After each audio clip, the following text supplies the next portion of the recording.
certificate issued or released by Chicago State University to the lawyers of Alhaji Atiku Abubakar. These are the documents. One, that Bola Ahmed Tinubu forged the certificate he presented to INEC. That's one. Two, that the qualifying certificate from Southwest College to Chicago State University bears a female. Hello guys, I hope this message finds you well. Guys, you know, we are all aware that former Vice President Atiku Abubakar just had a world press conference where he released a detail. I heard some things in the world press conference that I've never heard since, that I've not been aware of, and I decided to bring the video to you guys. But guys, this is where I have a challenge. Just before the world conference, guess what? Pablo Escobar, Chief Tinubu, you know, tried to still use some fellows, you know, to reach Atiku, you know, so that it doesn't drag the name of Nigeria to the mud by, you know, exposing Pablo Escobar with the world conference again. You understand? So the question is, Atiku, so that it doesn't proceed with the world conference, but like you know, Atiku refused and he proceeded to the world conference. Now the question I want to ask is this: world press conference or that? The question I want to ask is this. The question I want to ask. They said that it's time to people to use people to reach into said he shouldn't hold the world press conference so it doesn't drag the name of Nigeria to the mud by fighting president. Hold on, I don't understand. Between Atiku Abubakar and Chief Tinubu, who is dragging the name of Nigeria to the mud? My people, please drop your comment section. Drop your comment at the comment section. Between Atiku Abubakar and Chief Tinubu Pablo Escobar, who is dragging the name of Nigeria to the mud? You that went to force certificate, guys, I beg you, this video I'm bringing to you is just too detailed. Too detailed. You've got to listen to it to the end. Something you have been reporting, you have been hearing or reading on paper. It seems to me it was not everything that was released to the public space. You understand? It was not everything. But hearing from Atiku Abubakar this evening, questions that we asked him, the things, you know, that were said, guys, it is deeper than we think, I'm telling you. So today it was right that the certificate that was given to a narrow and everything that Pablo Escobar has been claiming to be his own is a lady that owns it too. Now I beg you, watch this video to the end. I beg you guys, like this video, give it a thumbs up, and then sure you share it. Thank you. Constrained space like the one we are having now. So we do apologize for that. Gentlemen of the press, fellow citizens of the Federal Republic of Nigeria, I consider it important to address and report to you today on issues that define the future of elective government and legitimate leadership in our country.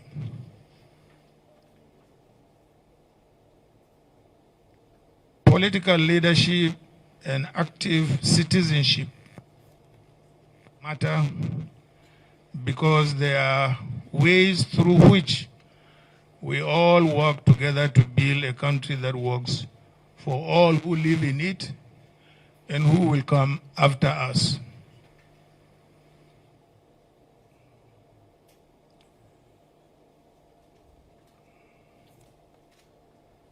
Our country is bigger than any one of us, and its standing in the world affects the fate of all who come from or live in this great country, which has great future. As leaders, it is our duty to advance the well-being of all our people. For this purpose, my generation worked hard to return the soldiers to the barracks. Very many of us are here. And to defend the right of the people to elect and establish for ourselves legitimate government. Our elections are established and governed by law and founded on the Constitution, from which leadership and government in Nigeria alone derive their legitimacy. The people look up to us as leaders to respect these rules and to defend them. This is what has brought us here today. Today, we are called upon to again, as a people, to uphold and defend the ground rules of elective government in our country. The Constitution prescribes the requirements for those who seek the highest elective office in the land. It should not take months or indeed decades for the institutions concerned to be able to do their work in establishing the credibility of any certificates presented by candidates for public office. We undertook this journey at great cost and for important reasons. The ground rules for legitimate governance in our country need to be upheld. And you who are gathered here today have the responsibility of holding those ground rules. And the reputation of our country is at stake. That affects everyone, Nigerians everywhere, wherever they may be in the world. I am a Democrat by conviction and a citizen of a country that I love. The issues at stake in this case require us once more to rededicate ourselves to both the country and our Constitution. Now we must entrust these facts to us all as citizens and as leaders of the institutions charged with interpreting our Constitution. I should thank the lawyers, both in Nigeria and in the United States, who have assisted us in bringing clarity and definitive answers to these issues that appear to have defied our institutions for nearly a quarter of a century. I also want to extend my gratitude to the Nigerian citizens and friends of Nigeria, both within and beyond the shores of our country, for their patience as we have sought to find the facts and establish the truth. I wish to pay tribute to the late human rights activist, Chief Gani Fawehimi, senior advocate of Nigeria, who inspired us on this path of discovery. Now he can truly rest in peace in the assurance that what he started about 23 years ago has come to fruition. Gani's vindication today gives credence to the saying that no matter how fast a lie runs, the truth will someday overtake it. Former American President Thomas Jefferson once said, and I quote, "If I had to choose between government without newspapers and newspapers without government, I wouldn't hesitate to choose the latter." From exposing the Watergate scandal and unraveling the dubious certificates of politicians, journalists have maintained eternal vigilance by bridging the gap and stepping in when other arms of government failed. It is for these reasons that commendation must be given to David Hundeyin, an independent journalist whose extraordinary work and those of many more young people like him has become a source of inspiration. Special thanks must be given to the millions of Nigerian youths and citizen journalists too, who continue to put out the truth online even when no one is listening. Indeed, the price of liberty is eternal vigilance. They have put the country first in their firm commitment to unravel the truth and hold leaders accountable. This gives me the hope that we have worthy partners in the struggle to reclaim the country we call our home. This quest is not for or about Atiku Abubakar. It is a quest for the enthronement of truth, morality, justice, and accountability in our public affairs. In line with this, let me call on all well-meaning Nigerians, leaders of thought, our religious leaders, our traditional leaders, our community leaders, our political leaders, and in particular,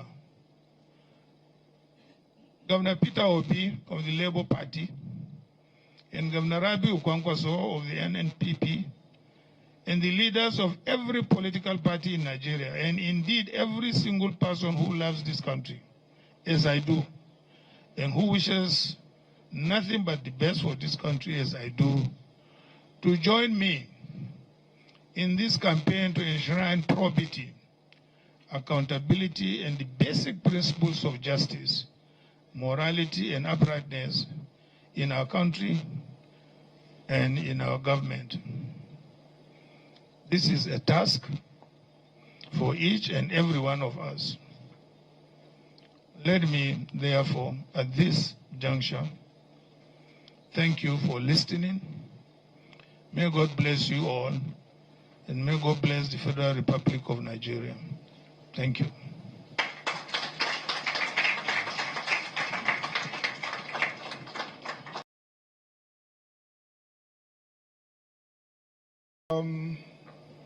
Yes, Chuksokocha this day.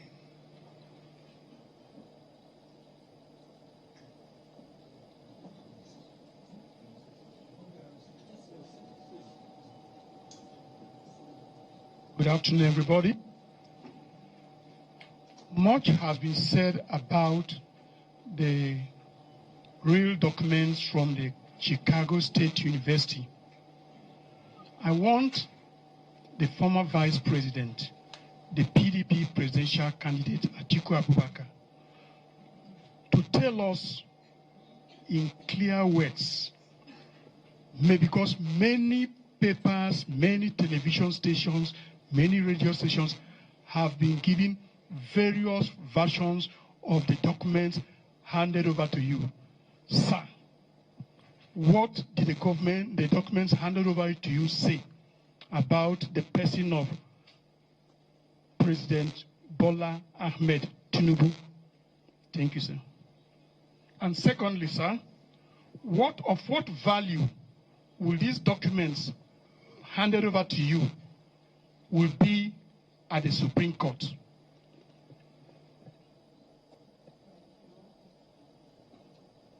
Thank you, Chuksokocha of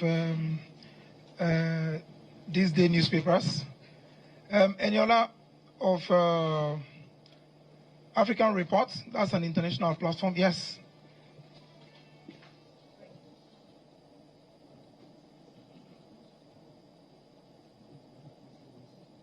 Good afternoon, Your Excellency, colleagues, and everyone here. A spokesman for the president said that what you are doing against the president is a form of betrayal. And they said that in 2007, the president gave you a platform to run with and all that. And now you are, embarrassing him on an international stage. Don't you fear that this bond between you will be permanently broken? Thank you.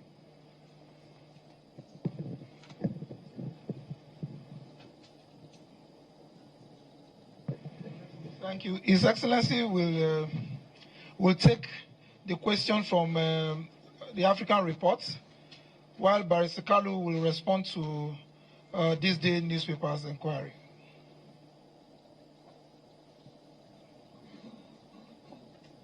Well, I beg to disagree with Bola Ahmed Tinubu. Yes, it is true, in 2007 we came together to form AC.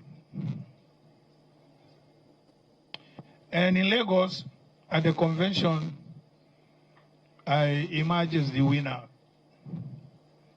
and got the ticket. After I got the ticket, he sent about 5 or 6 senior partymen. Some of them are here. I can even name them, but I don't want to embarrass them. And they met me and said to me that Bola wanted to be my running mate. I said, gentlemen, you are all old enough. And apparently, virtually all of you are Christians with the exception of only one person. What would be your reaction to have a Muslim ticket? All of them said, we totally object to it. I said, then why didn't you tell him when he was giving you the message that, look, Mr. Tinubu, the message you are giving us, we don't seem to agree with you. Why are you coming then to me?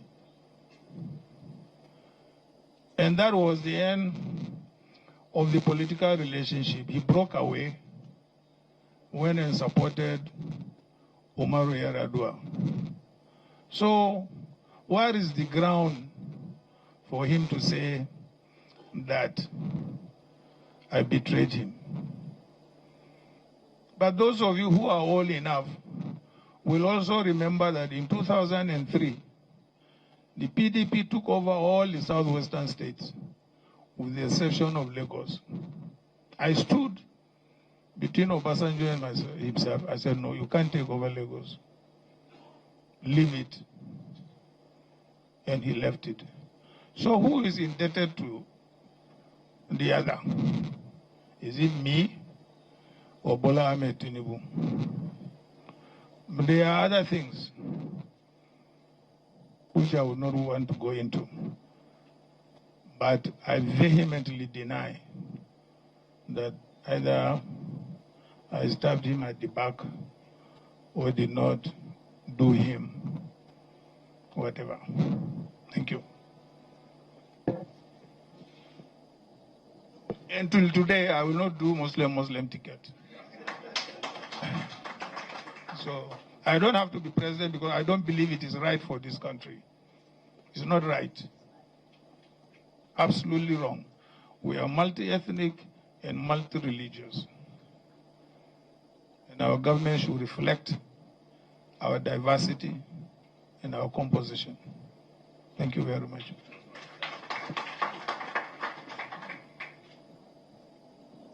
Thank you very much, Your Excellency. Barrister Kalu, over to you.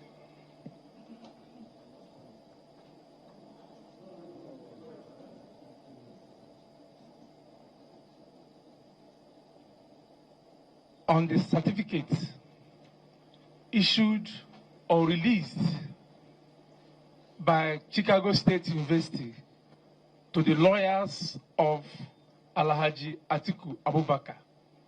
These are the documents. One, that Bola Ahmed Tinubu forged the certificate he presented to INEC. That's one. Two, that the qualifying certificate from Southwest College to Chicago State University bears a female, indicating that that document does not belong to Bola Ahmed Tinubu. Three, the Chicago State University admission application form has a claim that Bola Ahmed Tinubu attended Government College, Lagos, and graduated in 1970, when indeed the school was established in 1974. The same document has it that the owner of that document is a Black American, and the document Bola Ahmed Tinubu submitted to INEC, he denied having dual citizenship, which means it does not belong to him. Then, the same document, oral deposition, says that the A, Bola A. Tinubu, is Ahmed. But the NYSC certificate Bola Ahmed Tinubu submitted to INEC has Adekunle. I don't know where the Adekunle and the Ahmed emerged from. So, on the second arm of your question, of what use will it be in the Supreme Court, it is very, very clear that from decided authorities, the Supreme Court has held that they can accept a party to adduce fresh evidence as long as certain conditions are met. And from what transpired in the proceedings in U.S. courts, that condition has already been met. So, as we speak, our law is very clear that a party at fault cannot be allowed to enjoy the fruit of his illegality.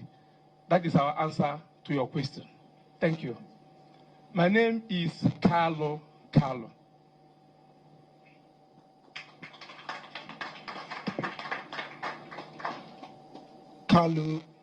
Thank you very much, Carlo.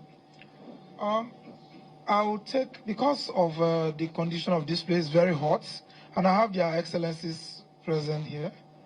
So many of them. I'm privileged to be right in front of you, your excellencies. Won't keep you here for too long. Okay, Friday or Loco, the Punch newspapers.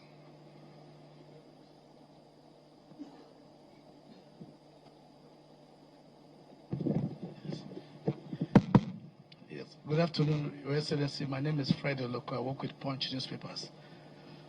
Well, there have been rumors flying around that because of this issue, this alleged certificate forgery, that some persons have reached you by way of trying to intervene, to put pressure on you, purportedly from the president, for you to step down on this matter.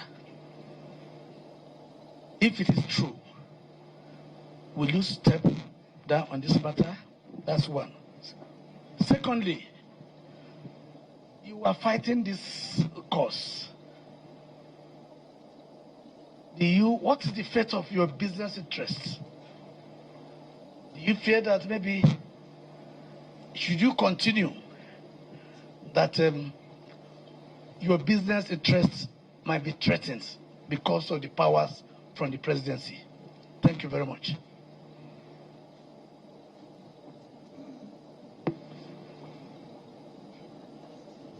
Okay, let me start from the business perspective, because it's the latest in the series of questions that you asked.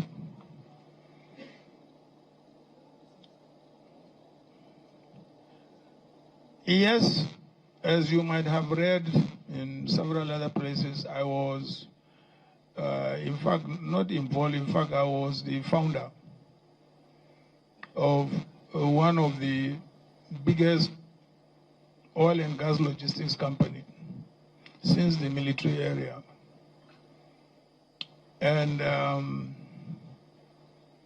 as soon as Buhari government came, even though we had license, we had got nothing to do with government. We were only contractors in logistics to the oil companies, not government.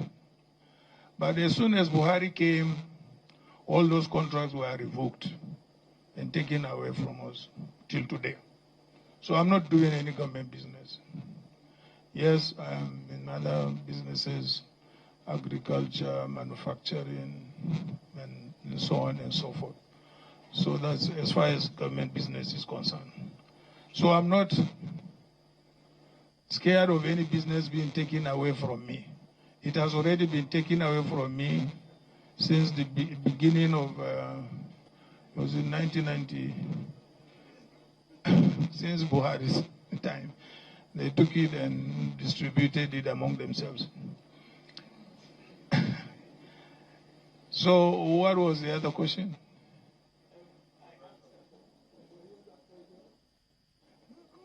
Not really. Yes, immediately after the elections, I was told there was a delegation of governors who claimed, they were sent, by the president, but I did not even allow them to get into my house. I didn't.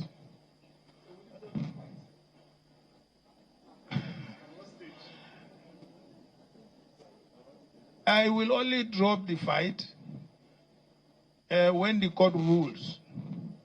If the court rules that I am right, fine. If the court rules that he is right, so that's the end of the fight. Because at the moment we are at the Supreme Court, and there is no any other court than the Supreme Court.